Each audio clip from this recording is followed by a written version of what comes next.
People.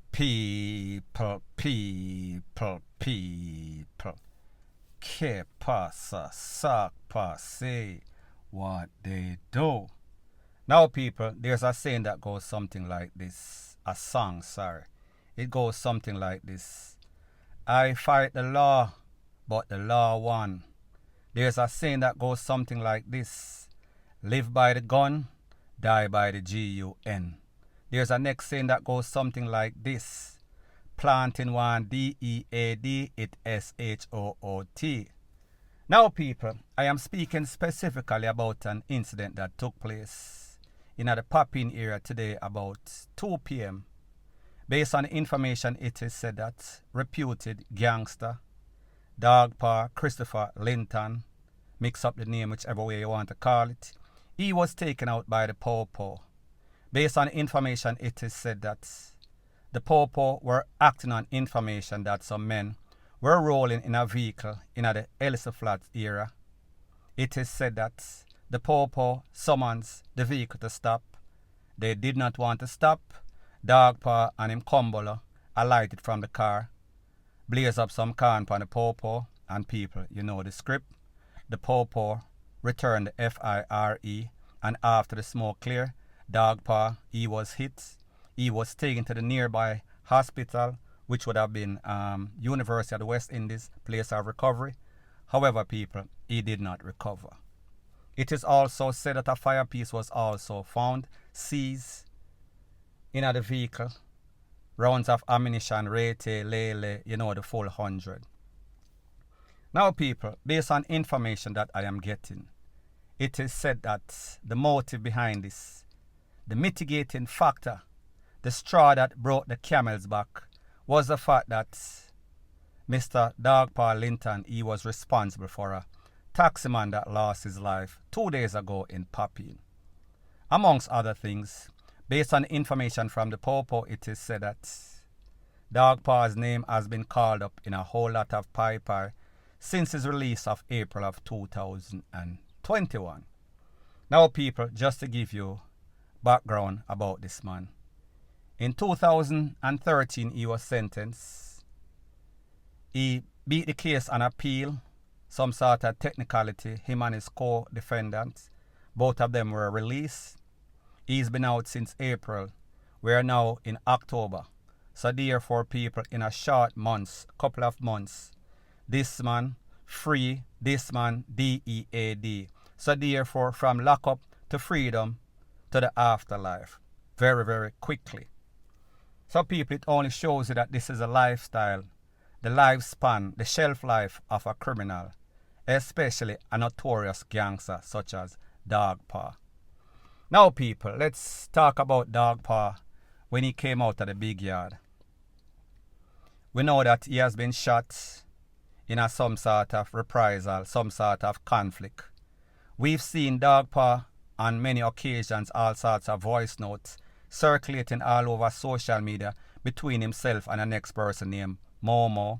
They were going back and forth at it like some little mix-up girls, some social media skittle. And people, that is not the MO of a gangster.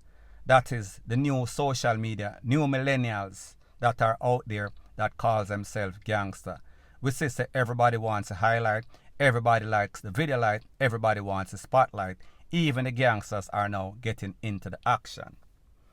Now, people, truth be told, when I listened to the circumstances that led to this man's demise, and the fact that when he came out, the mother did an interview, he did several interviews, and he said that he is now a changed man. He has learned his lesson. Moving forward onwards, he wants to be some sort of inspiration for the youths out there. So listen, Dawg Paw was a bad man, and then Dawg Paw went to the big yard. Dawg Paw came out. However, Dawg Paw has changed. However, people, the truth and the fact is that the flip side of the story is this. A leopard never changes its spot. So therefore, Dawg Paw, his destiny was always destination doom, because people like me say, if you live by the GUN, you are going to surely perish by it. And people, in this case, we say that is the case, point blank and period. Now, people, let's speak about the circumstances in which Dawg Paw lost his life. Based on what the Popo is saying, they got information that a group of men was rolling around in some sort of car, the car in which they identified. When the Popo pulled up on the car, according to the accounts of the Popo, the men, including Dawg Paw, jump out of the car. So people, do you think that this is so? Do you think that it sounds cliche like something that we hear all the time? Let me know what you think in the comment section. So anyways, people, like I said, was Dawg Paw feeling, him and him cumbullers, feeling as if either way out, it does not look good. It's either them are going to catch we, them are going to take we out, them are going to lock we up for a very, very long time, and we will not see the light of day until our natural life expires. So people, is that what they were thinking? Do you think that they felt as if it was a lose-lose proposition, so therefore they went for the gamble, they took a gamble. They went for the three-pointer. We are speaking about from half court, and people, it seems as if they miss. Them basically fling some sort of brick, they miss everything. And the Popo them retaliate, and after the smoke clear, these people are at least Dawg Paw lost his life. Now people, isn't it kind of strange that of all the people in the car, it would be Dawg Paw that lost his life? And do you think that he actually stood a chance against these Popo, knowing his reputation and knowing the type of lifestyle that he has been living? Do you think that the Popo or the system sent him out for this particular reason? Because they knew that the day would come. They knew that he would push the envelope until the envelope actually pulls full open and everything exposes him all guts. So people, do you think that Dawg Paw actually challenged the Popo? Do you think that he actually was foolish enough? He did not weigh the pros and the cons. He did not realize that it was a losing thing. The odds were stacked against him. Or do you think that he just decided that, listen, I'm tired of this. This is some sort of mission. It's either one way, it's either all of them go or all of we go. And people, we saw that he basically got the S-H-00T end of the stick because we see him lose him life. Now people, truth be told, you've heard the top of the Popo Federation say, listen, once you confront the Popo, we are not aiming for your big toe, we're not aiming for your fingernail, we're not aiming for your ears, the side of your ears. We are going for those vital organs. We are speaking about the cranium. We are talking about the whole of your marrow. We are talking about your throat. We are talking about your upper torso. They are going to make sure that you regret whatever action you take. And they are going to take evasive action. And they are going to make sure so them take you out. So even though based on the information, it is said that he was conned up on the spot and they took him to the place of recovery. People, you and I know that this man was destined for doom. You and I know that even if he was hit in the foot, in the knee, in the calf, whatever, he was going to be put out of his misery. They were going to make sure that he was gone for good, because people like me say, this one seems as if it was written in stone. This one seems as if it was a 10 commandment of badness and things not to do when you are a gangster. Don't beat up yourself. Don't challenge the Popo. Now people, truth be told, sometimes we need an example. We need an example for the rest of those knuckleheads out there that feel as if, listen, the badness thing, it look like it basically exciting. The girls them love gangster. The gangster them have all of the money. The gangster them have all the girls, all of the car, all sorts of sweet life.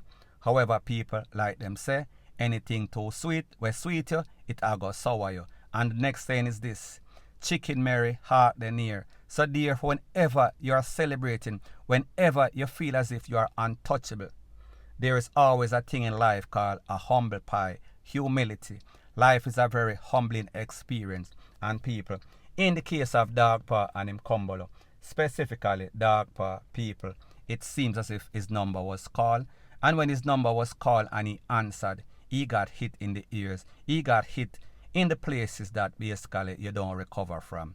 So people, at the end of the day, like me say, this man should have known, this man should have seen the signs. He got caught up before he was taken to the place of recovery. He recovered. However, people, the people that lick him out or lick him that time, they were not the type of people that basically can put an end to your career. And people, in the case of Dawg Paw, we see that it was destiny, destination, doom. We are talking about taking him to the afterlife. We are talking about 6'6", point blank and period. So now people, the question that I have to ask is this. What is his mother saying right now? What are other persons that were taken up for him and claiming that he is a changed man? People, don't swear for anybody. That is the moral of the story. People that are out there, even when they are the devil, even when they are the biggest liars, we are speaking about some psychopath. They act as if they are wanting. However, people, the truth and the fact is that they are the polar opposite of what they claim. That is a lifestyle, that is the MO of a psychopath. And people, we say this man has always been that. This man has always been evil. However, people, like them say, every day the bucket goes to the well, one day the bottom are going to drop out. And people, in this case, we say the bottom drop out as it pertains to Dawg Paw, point blank and period. So anyways, people, that is my views on the whole thing as it pertains to that. And like me say, it is just my views and opinion. It is not the gospel. Your views and opinion can be respectfully different from mine. But let me know what you think in the comment section. Bless up.